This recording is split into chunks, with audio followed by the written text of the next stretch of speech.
4i is about lines that are perpendicular and lines that are parallel.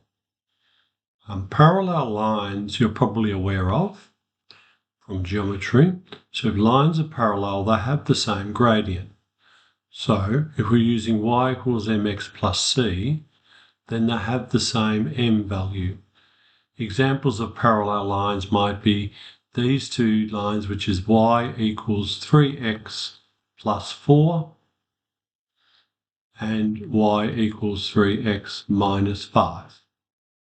They're both parallel lines. Another example of a parallel line to these could be y equals 3x.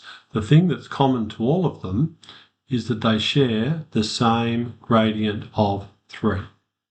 So whenever lines have the same gradient, we call them parallel.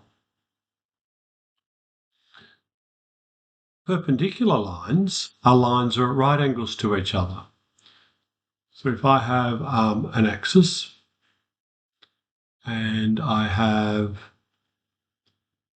this particular line, then the line that is perpendicular to it is the line that you can draw that will make a right angle with that particular line.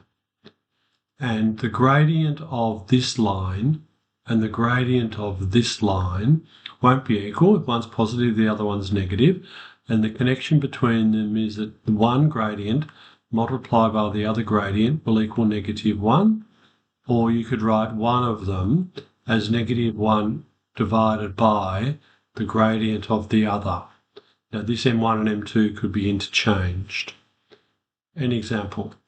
If you have y equals 7 on 2x plus 4, go through there as a gradient which is 7 on 2.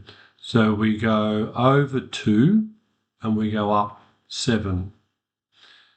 If I was to then consider the perpendicular line to that, a line like this that might have a right angle here, that if I was to draw my gradient triangle, that my rise